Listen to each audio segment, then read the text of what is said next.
If you don't have any behavior that they can follow that is positive, they will totally be misled. So when you go out and say, I'm going to lead the church of God, I'm going to be a leader out there, when I'm a failed leader in here, then that is hypocrisy. And that's why some people choose to therefore focus on ensuring they lead well in here and leave maybe the organization to crumble, or they say, I will lead the organization very well and I will let this family deal with itself. Now that's where the problem is. We are so obsessed with leading organizations, with leading companies, with leading all these things, and we invest ourselves in there at the expense of the family because we are seeking identity.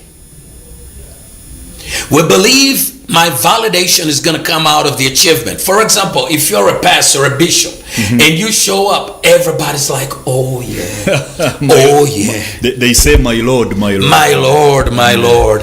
When you get back home, your wife is going to say, can you get your act together?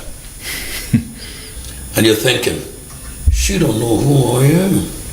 Everybody knows I'm big. Yeah. No, she knows who you are. Those people Those don't are the know ones who who you are. And that leads me to ask, why, therefore, do you think many leaders actually struggle to balance leadership demands and their family life? What's the reason? What's the reason cause? is so simple. They are fake.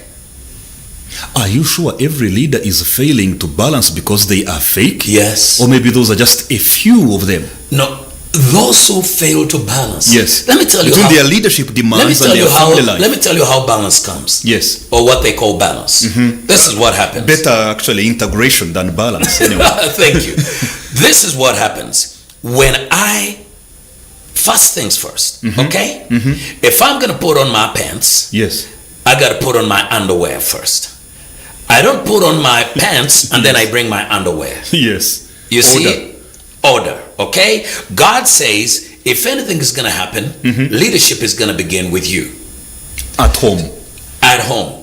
And before even the home, you have to lead you. Exactly. Self-leadership. Thank you. When you lead, and you can never lead you until you have been led by God. So when you submit to God, you get to understand what makes a leader, what makes a man. Then you begin telling your body what to do. You no longer listen to it telling you what to do. You lead you. Yeah.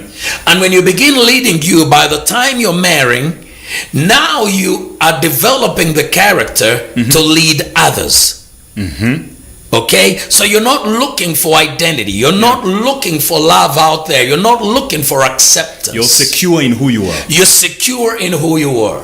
So when you step out of the home to go and lead a church, to go and be an MP, to go and be whatever, you're not going out there to build identity. You're not going out there to gain validation. You're going out there to express the validation and the identity you already have. And create impact and create impact. You're going there to serve. You're not going there to earn. So then where does the faking come in that you say? The faking is here. I am failing at home, but I want to lead here. Should I fail everywhere? If I have failed at home, at least let me succeed at the bank. Now you see, this is the problem. At the bank you may gain all the accolades. Yes. But there's one thing you don't gain. Yourself. Yeah, definitely. So you're not winning. You can gain the accolades, but you're so empty. You gain the accolades. I mean, you see a doctor. Take a look at this. You see a doctor teaching everybody here, look over here, smoking is bad. And he pulls up. Finishes one and then says it's bad. And says it's bad. This is where the problem is. He's got a problem. He's empty. Studying medicine does not bring fulfillment. Does not make who you are. Yes, you studied medicine, but that's not you. You got a title of doctor, but that's not you. The real you is so fulfilled that love begins to flow out of you. Peace begins to flow out of you. And tranquility is flowing. You're reaching out to others to serve them. You're not waiting to be served. Information without transformation is frustration. Thank you for laying it out. Information without transformation is frustration. So then I hear that one category of people indeed that you've talked about who are struggling to integrate their work life, leadership life, and their home life because they have not solved, they're not settled the identity question.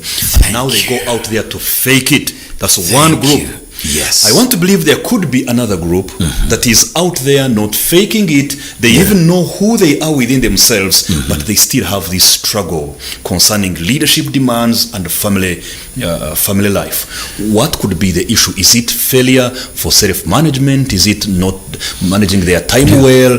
You see, the other thing we mentioned is you cannot lead others. The first person you lead is you. So if you've successfully led you, there's no way you're going to struggle out there. This time management and whatever, if I'm failing in time management, is failure to lead me. Yes. If I'm failing with my talk, with the way I present myself, it's failure to lead me. You know, if I'm failing and I'm a CEO, I'm a boss, and every guy that crosses my path, I'm like, that's mine.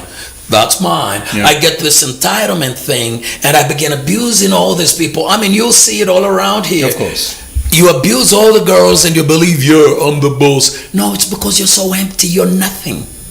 You don't know how to lead you. You can't control your own passions. So actually the big challenge here is that leaders are failing to lead themselves. That's why they are struggling to develop their entities at the same time their family. That's the bottom line. I can be a pastor. I can walk and perform miracles, signs and wonders and do everything. And look at how God raises the bar. He says, if you cannot manage your own home, leave my church alone. I mean, Samuel, this is not me. This is not Cyrus who wrote that. This is the inspired word of God. And he has raised the bar. He says, I don't care how anointed you are. I don't care how many accolades you've won. If you cannot manage your own home, you're faking it. It has reminded me of another verse, 1 Timothy 5:8. If anyone does not provide for his relatives, and especially for his immediate family, he has denied the faith and he is worse than an unbeliever. Now look at that. Now look at that. It starts home. It starts at home. You see, a matter shall be established upon the testimony of two or more witnesses. We've brought two scriptures, okay, to establish this, that if home is not in shape, you're wasting your time. Today what we do, we just put on a show. We tell you, I got a church, got a big church. Everybody knows me. They sing praises for me. Yes, so I must be a winner. That means I've made it. No. My company is now in 9 countries. My company is in 9 countries. We have branches on 3 continents. What shall it profit a man to gain the whole world and lose his own soul? I mean, the whole world is celebrating you, but you're dying on the inside.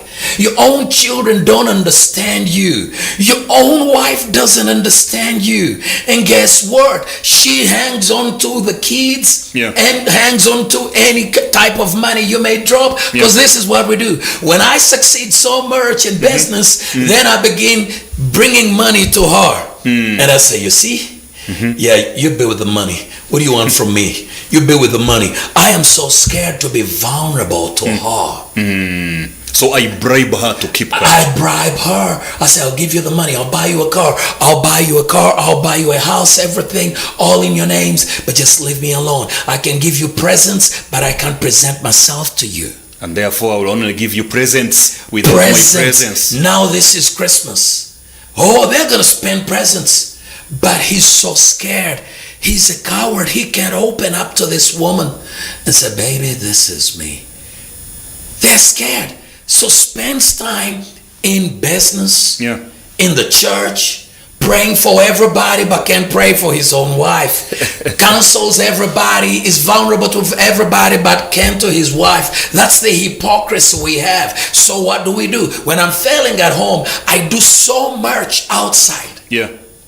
so much outside. I'm out there doing, oh yeah. Thinking I'm compensating for the gap at home. Thank you. Yeah, I've seen many men who are busy mentoring so many young people out there. They are mentors to hundreds, to tens of people, of young people. And but when you look at their own children, thank you, you see something different. Thank you. Now here is the funny bit of it. You see, those kinds of leaders, those kinds of men, you will be shocked to know that a big percentage of them are not even aware that they are losing touch with their own families. And I would like you to help them. Yes. There are those who know. There are those who are aware things are bad. They know. But there are those who are on overdrive. They are accelerating and they think all is well. I would like you to break it down in maybe a minute or two. What are some of the signs that show that a leader is beginning to lose connection with his own family? First and foremost, before you even think of a leader losing connection with his own family, you have to ask yourself, is there a connection? Because you can't lose what you did not have in the first place. Thank you. Most of these leaders don't have a connection. They don't. What happens, the women just simply surrender and say, I'll let him do whatever he wants. I don't care. I'll just take care of my babies, do my thing. I'll let him do whatever he wants. There is no connection. You can't lose what you never had. Yeah. Most of what you say, these leaders feel like, oh, I'm losing the connection. They don't have it. It's those who have it. You get it? That can be able to sense, I'm losing it. And I'm telling you, search people don't even need to be told, hey, you're losing it. They will sense it and they will run back. Because there is no connection without vulnerability. Yeah, opening up, being transparent. Thank you. And how open are you? How vulnerable are you to your wife and to your kids? So could that be one sign? If I realize I'm no longer open to my spouse, I'm no longer vulnerable, you're not building I have lost touch. You've lost touch and you haven't built a connection. You haven't built a connection, so what do? Without a connection, you try to compensate your lack of connection by more work. You keep coming home at 1 p.m., at 2 p.m. every night. And you say, I'm doing it for you. No, she doesn't want, they don't want whatever you're doing for them. No, they want you. They want what you are doing with them. With them. Not for them. Not for them. What are you doing with them? Nothing.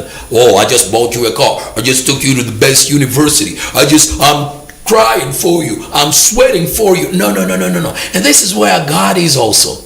When it comes to us as leaders, he says, we are so focused on, I'm doing a lot for God. I did this. I'm in the church always. I have 5 crusades every month. I'm doing all this for God. Yeah. It's not what you're doing for God. The question is, what is God doing in you?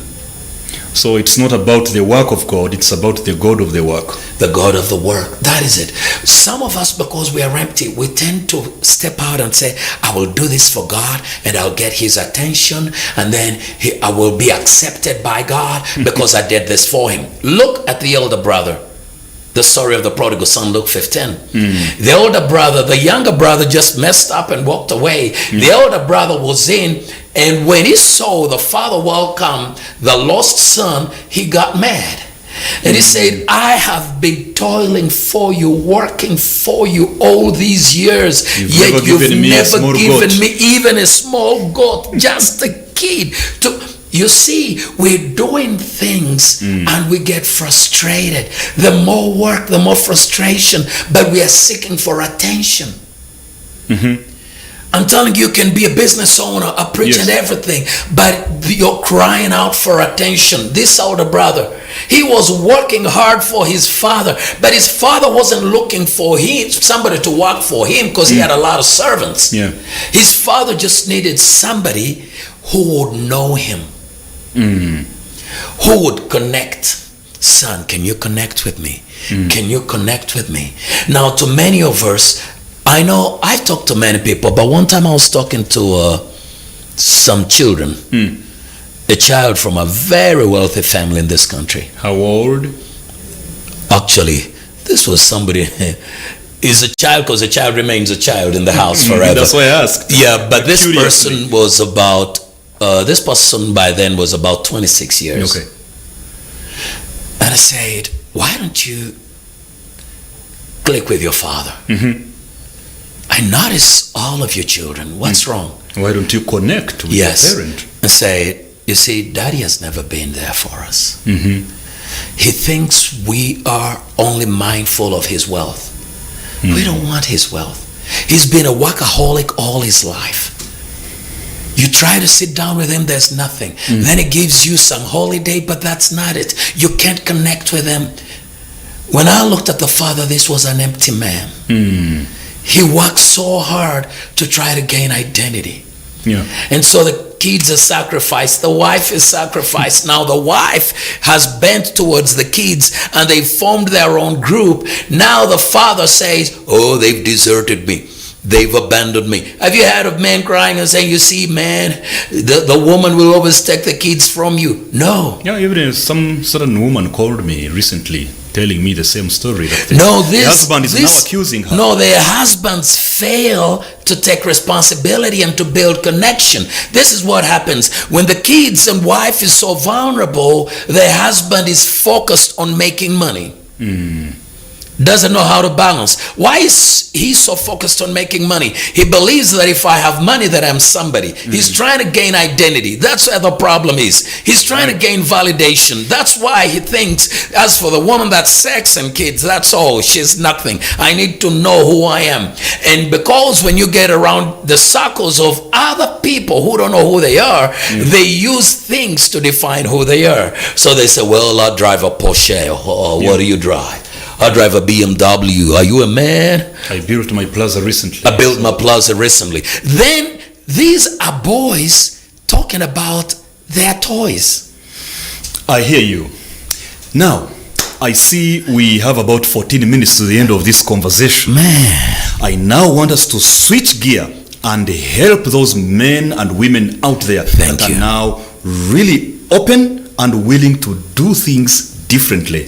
They want to ensure they succeed at home and even win at work. So to begin with, could you please help that kind of a leader who is very busy but wants to really stay emotionally connected and present at home even with a tight schedule? What are some of the things genuinely that he could do? The first thing such a leader needs to do is to look to God, connect with God first. You know, man is designed to relate. Another word for relate is connect. So if you talk about relationship, you're talking about connecting. So God created us that we connect with him first. Vertical connection. You get it? And then the horizontal connection.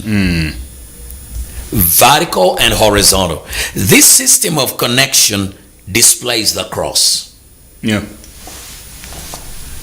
Okay, so after he has connected with God, connecting with God, scripture, prayer, above all, faith in God, so that you don't do as you will, you do as he wills. That's the real connection. You get it? And there you're able to find who you are actually. And once that is done, it's so easy. You don't come to this level, the horizontal level, to try to get something. You come to the horizontal level to serve. So take on a service mindset. Thank you. You take on the servant towards the family. You discover that they're all depending on me. I'm supposed to lead them. I'm supposed to be the example. So you set an example in your speech, in your conduct, in your love, in everything. You set the example first at home, because the greatest form of leadership is by example. So you set an example as a father. In fact, John Maxwell expresses it in an interesting way. John C. Maxwell says a leader is one who knows the way, goes the way, and shows the way. Thank you. So Thank leadership by example. You know that you do it by example. You can't be telling your kids, you gotta learn to be patient, and you're just impatient. Let me tell you, when you get home, and this is what happens, before you reach out to your kids as a leader, after you've connected with God, you lead you. That happens because of your connection with God. Then you begin leading your wife. The best way you can lead your children, you can really love your children, is by loving their mother. And And that's where the connection is. And what's the best way a woman can love the children? Is it also by loving their father, or for it it's different? Well, no, when a woman is going to love the children, it's how she reaches out to the father. Okay. It's still the same. All right. I thought it's only the man. No, it's still the same. Because if you're going to love the children, because when the two of you are one, the kids easily fall into this that you have set up. Okay. But when you're fighting each other, the kids will go astray. Exactly. So They'll I hear disintegrate. 3 things here concerning how a busy leader can stay emotionally present at home, even with a tight schedule. 1, connect with God meaningfully, Yes. vertical relationship, and then number 2, take on a service mindset towards the members of the family, Yes. and number 3, decide to set a good example for conduct at home. Now that is very good. You know what happens? Then all these other things, even the kids, even your wife, will begin entering into your company, into your so-called business, into your so-called whatever church. They will become part of it. But if they detest what you do, is because they don't know you. You are separate from them. Yeah. The other thing is taking your time. You have not connected with them, so they feel like work is your everything. They even pray to curse your work. They I'm say, telling God, please help mommy or help daddy to lose that job. Exactly. I've seen so many examples. Help daddy lose that job. Yeah. And daddy loses the job and they're like, hallelujah. Yes, when Silently, daddy, they say that silently.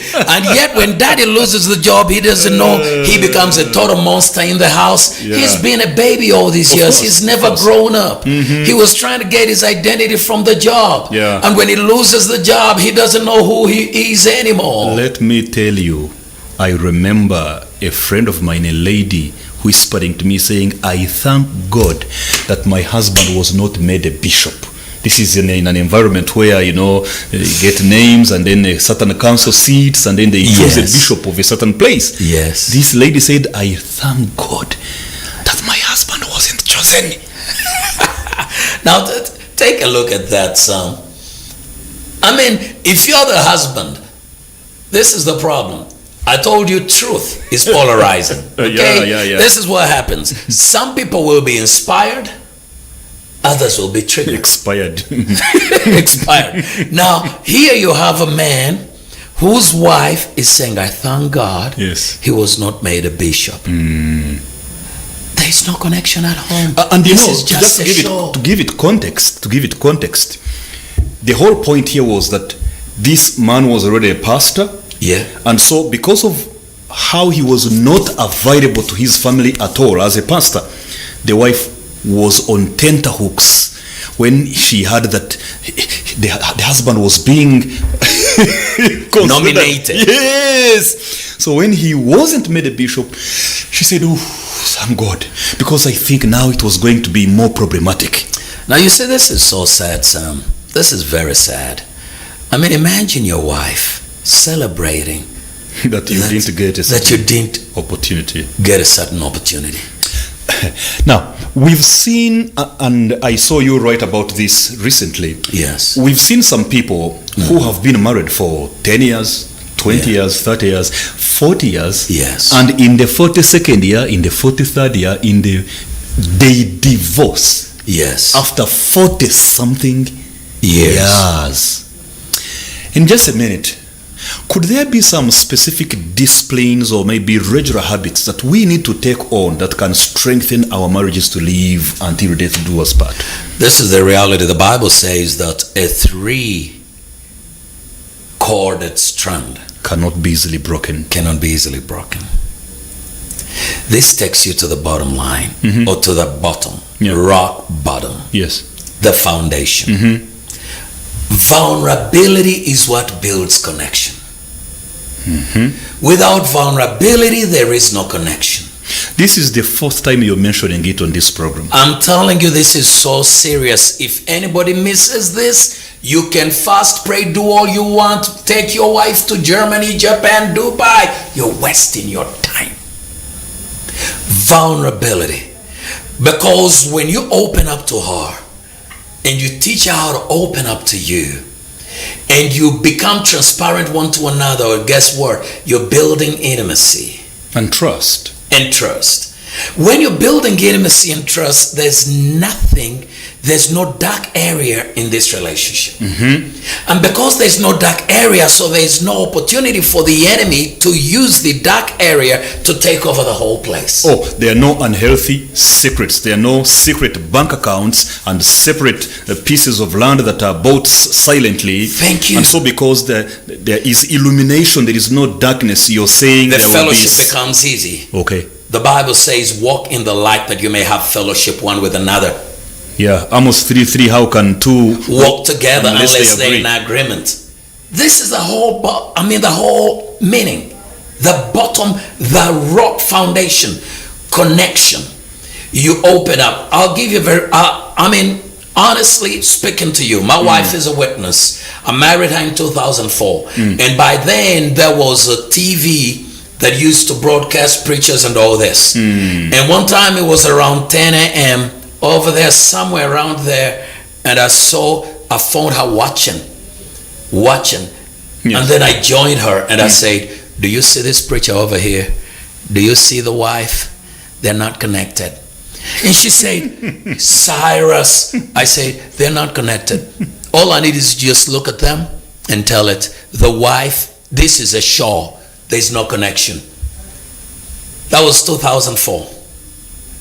About almost 7 years later, they divorced. And she said, oh my goodness, Cyrus, you spoke this. I said, no, this is so clear. The only problem, most of us put up a show, and many people, you see, the more you put up a show, others who are putting up a show cannot see that you're putting up a show. Because that's what they're doing. Because that's what they're doing. Yes. But those who know and are real and they don't have time to put up a show, they're authentic. They will see through the display. Yeah. So what we need to understand is this. Yes, 40 years doesn't mean you've been connected. It only means you've spent a long time. You spent a long time under the same roof. Under the same roof. Maybe that's why we shouldn't always be all over the place proud about how many years we spent in marriage. No. The years but are the not the quality thing. of the marriage we have lived, of the marriage even if you it is have. for 3 years. Even if it's 3 years, you hear somebody saying, "Oh, so and so has been married 50 years. Let him give us secrets." No. There are no secrets over here. Let's first look at the quality of their marriage. Let's look at the quality of their marriage. Thank you. Most of the women are simply enduring. The men have just only added years and never grown. The women never grown. There's a woman who recently, had kids and made 40 years in marriage, and the kids got together and said, "Mama, we're gonna celebrate. We want to do something for you on anniversary." Yeah. And mother say, "I've had enough. No anniversary. I've endured to only raise you up. Now that you've grown, I've had enough of this man. Now I can leave. Now I can leave." So it's not the duration, it's the quality. Not the duration, it's the quality. It's quality, not quantity. Quality, not quantity. No. I hear you. We are bringing this conversation to a close, or maybe to a pause until next time. But I would like you to give your final encouragement to specific leaders who feel genuinely overwhelmed by life's busyness, but still they desire to build strong families. So just give your parting shots in form of an encouragement to a leader watching. A leader watching and you've been overwhelmed. The only reason you're overwhelmed is because you've become too fast. You're running too fast. You don't know how to slow down and rest. You see, life is about having a rhythm. Okay? You can't just run fast and be able to get there, because most people are overwhelmed because they're pushing so much. They're in anxiety, trying to achieve. But there's no moment of rest. Of being themselves. So if any man, any leader is going to make it, some things you're going to sacrifice because you left some things that are important behind, and now you're here saying things are not working, the math is not mathing. Well, stop here, go back. Now this is where the real sacrifice is. You're going to go back and get things in order. First things first. You've been running too fast, 1,000 miles in the wrong direction.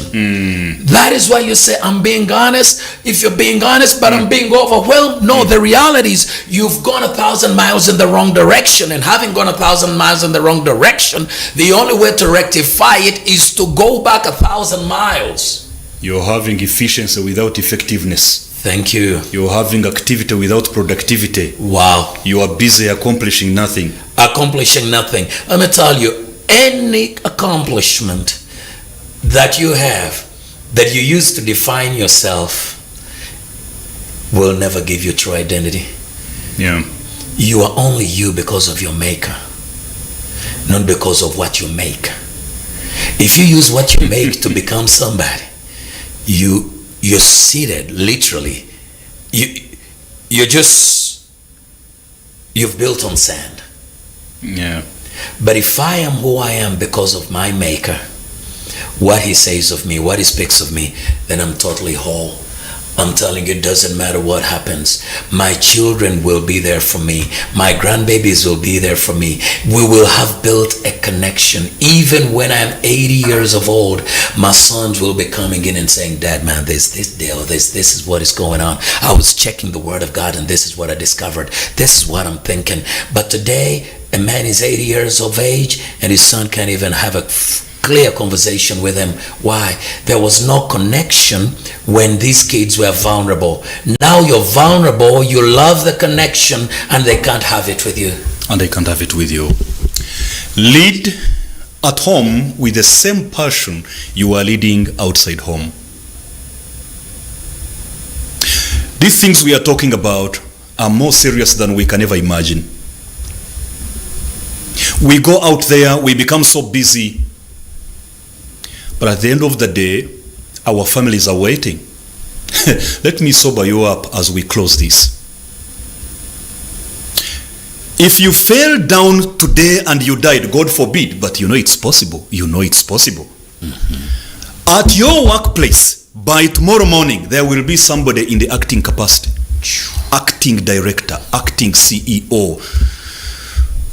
To be the one to organize for your burial, the staff to come at the burial. Before the end of the week, there would be a substantive ED, substantive CEO, substantive head of department. There will be a by-election already being organized in your constituency. In fact, the one who has been your assistant pastor will be taking over the church immediately to organize your funeral. But your children will not go to a nearby supermarket to immediately get a new dad. It's time for us to prioritize. To know that yes, we are busy because after all, God never called idle people. Jesus called those disciples, all of them were busy. Luke was a medical doctor. Matthew was at the GRA of the time, URA of Galilee Revenue Authority. You know, Apollos was an intellectual guy, you know, later in the first century.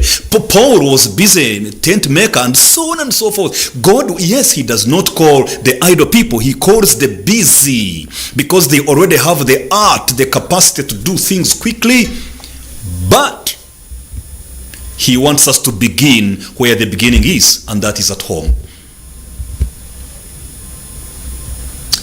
Go with the 4 P's of a well-prioritized leader. Number 1, you are a person. So prioritize the relationship with the one who made you a person, your creator. Number 2, you are a partner. Prioritize your relationship with your wife, with your husband. Number 3, you are a parent. Give your time to your children. And number 4, you can be anything else. Pastor, professional, papa of everybody else, and so on and so forth. God first, family second, and then the work that always takes our time last. And that is not being irresponsible stewards over work. No, it is being responsible stewards over what comes first, our families. Yeah. It's been a pleasure being with you today as you've been viewing this very important program where we focused on busy leaders still building strong families. Until next time, live exemplarily, love authentically, and lead relationally.